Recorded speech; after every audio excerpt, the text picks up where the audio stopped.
আসসালামু আলাইকুম, আপনারা সবাই কেমন আছেন? আজকে আপনাদেরকে তৈরি করে দেখাবো ফ্রাইডে স্পেশাল রেসিপি। আমরা বাসায় সাধারণত শুক্রবারের দিন সন্ধ্যার সময় সবাই যেহেতু বাসায় থাকে কিছু না কিছু করতে মন চায়, তো সে সূত্রে আজকে একটু তৈরি করে নিলাম ব্রেড এবং আলু দিয়ে মজার নাস্তা রেসিপি। আমি কিছু ব্রেড নিয়ে নিয়েছি। সেই ব্রেডগুলো আমি প্রথমে একটু পানি দিয়ে ভিজিয়ে নিয়েছি, তারপরে সেগুলো এই যে দেখুন এভাবে এভাবে সবগুলো চিপে নিয়ে নেব যেন পানি না থাকে। আমি এভাবে সবগুলো ব্রেড নিয়ে নেব। এরপরে আমি একটা আলু নিয়ে নিয়েছি, আপনারা চাইলে এখানে দুইটাও আলু দিতে পারেন। আমি একটা আর একটা আলু একটু ছেলা ছিল আমার আগের থেকে, দিয়ে আমি ছোট বড় দিয়ে দুইটা আলুই দিয়েছি। দিয়ে আলুটা আমি সুন্দর করে ধুয়ে নিয়েছিলাম, পরে আবার ছিলে ধুয়ে নিয়েছি। এখন আমি গ্রেটারে গ্রেট করব। আপনারা যদি গ্রেটার না থাকে তাহলে কুচি কুচি করে যতটা সম্ভব চিকন করে কাটার চেষ্টা করবেন। দিয়ে আলুগুলো গ্রেট করে নিয়ে নিয়েছি। এবারে আমি পেঁয়াজ কুচি করে নিচ্ছি। এভাবে আমি পেঁয়াজ কুচি, ধনিয়া পাতা কুচি এবং 3টা কাঁচামরিচ কুচি করে নিয়েছি। হাফ কাপ পেঁয়াজ কুচি দিয়ে দিলাম, 3টা কাঁচামরিচ কুচি এবং আমি দিয়ে দিলাম হাফ কাপ ধনিয়া পাতা কুচি।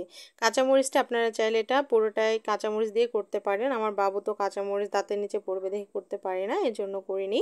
দিয়ে দিয়েছি আমি হাফ চা চামচ মরিচের গুঁড়া, হাফ চা চামচ হলুদের গুঁড়া, হাফ চা চামচ ভাজা জিরার গুঁড়া, হাফ চা চামচ অরিগানো, হাফ চা চামচ কালো গোলমরিচের গুঁড়া এবং স্বাদ মতো লবণ দিয়ে দিয়েছি।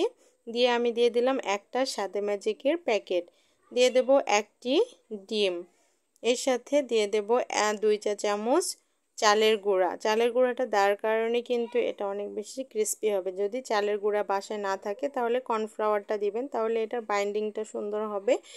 আর তাও যদি না থাকে সমস্যা নাই, যেহেতু ব্রেড দেওয়া হয়েছে এবং ডিম দেওয়া আছে, এটা বাইন্ডিংটা এমনিতেই হয়ে যাবে।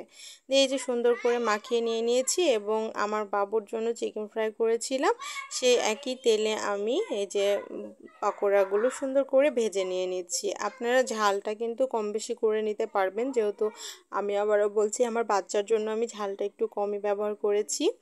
আর যেহেতু কাঁচামরিচ কম দিয়েছি এজন্য একটু গুঁড়ামরিচ দিয়েছি।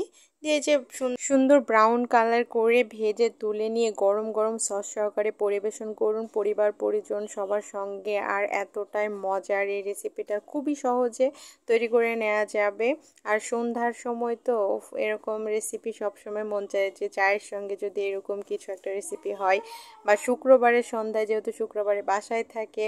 তো আশা করি আমার এই পাউরুটি দিয়ে আলুর পকোড়া আপনাদের অনেক বেশি ভালো লেগেছে। ভালো লাগলে অবশ্যই আমার চ্যানেলটি সাবস্ক্রাইব করবেন, পেজটি ফলো করবেন। ধন্যবাদ।